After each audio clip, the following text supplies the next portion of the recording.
Today we are going to start a different text. We just finished up with Mississippi Trial 1955. The thing that I decided to do was to find just a little bit of information about slavery.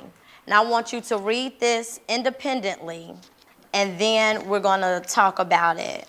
This nonfiction text, the specific one that I used, it was a graphic novel. And so I wanted to use that because it fit into the Lexile scale for my grade level.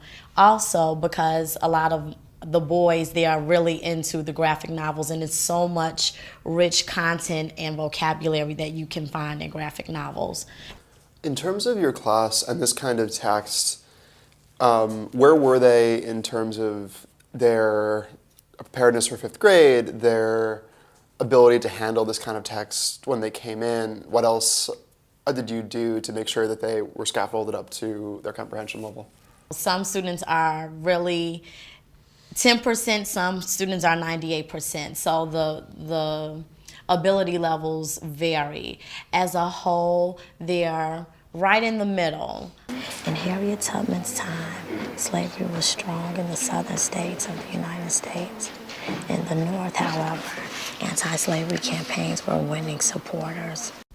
I think that this is important because so many times teachers will say, you know, well, my students can't read something like this. And that's where we're pushing ourselves as educators to give them more complex text. And as we talked about earlier, it doesn't have to be every single day for the entire year, but definitely giving them access and just putting that into our teaching is something that's important. And with this particular student, if you're allowing the students to read independently, it's nothing wrong with bringing a group of students who have different problems reading or learning disabilities. It's not a problem to then pull them aside as other students are reading independently to read aloud with them or to them so that they can be able to discuss the text. Now, as I was going around, I saw a lot of people writing down Canada.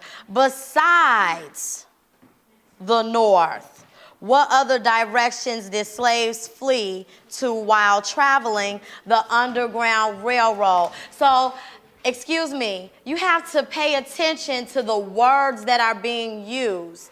If it says besides, that means something other than. So I had to jump in because everyone, like, they were missing that word besides, and it was just killing me because, you know, I tried to let everybody struggle with it, and everyone was putting down Canada, and I'm like, why don't you see this word besides? Do you know what that word means? Doesn't that make a difference? So.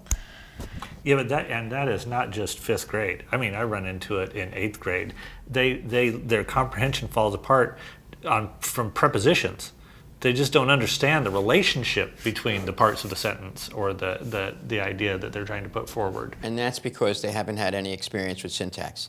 Syntax hasn't been pointed out to them. If they've been consistently, as part of their instruction, had something just like you were doing, Monica, beginning in second grade, or possibly even earlier, that focuses on prepositions, on how a word like besides changes the meaning of a text, then they wouldn't just blow by it as they do now. And as you said, Tim, in eighth grade as much as fifth, and I'm sure on up.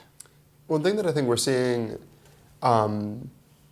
across all these lessons is how easy it would be to assume that your kids know these words, some of them very basic, some of them a little bit more complex. The students will sometimes ask you a question if they're missing the content, like they'll ask you, where is the arrow pointing? What was different about the North and the South? But they'll never ask you, what does to mean? Like, that's just not a question they would think to ask. So it's something that the teacher really has to be aware of, because the kids aren't going to give you a signal that I don't actually know what him and her are referring to in this sentence. They'll never say that. What do you think a marshal is?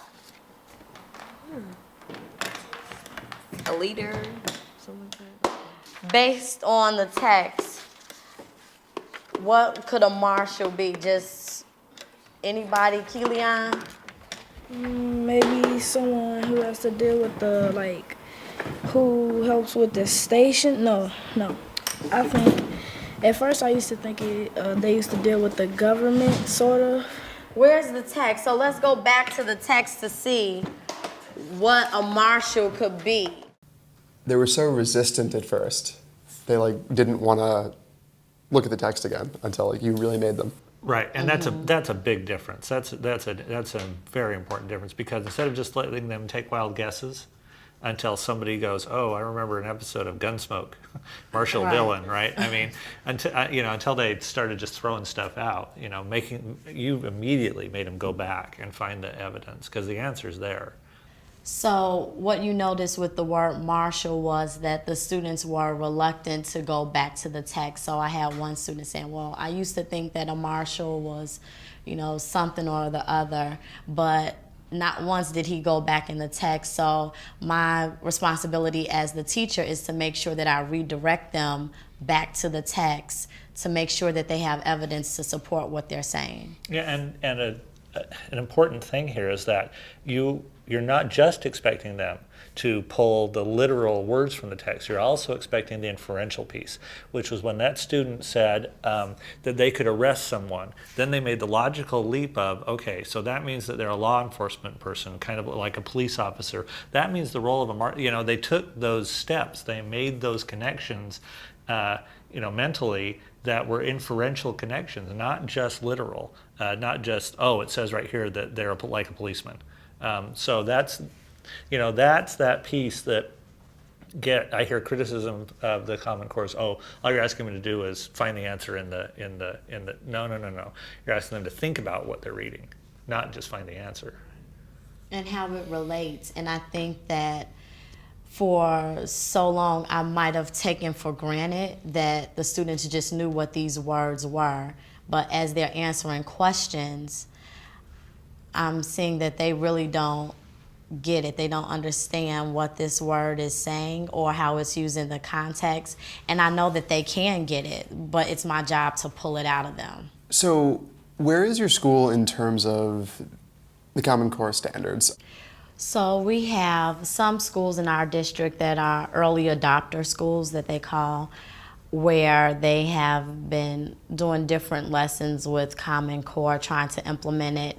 And with my particular school, we have a team of instructional leadership teachers and administrators who go to these professional developments, and they're learning about Common Core. So we're in the early stages of it, and I'm sure that next year we'll be really fully immersed in it. And they've been using some of these videos throughout the district to critique and talk about and have professional development conversations around.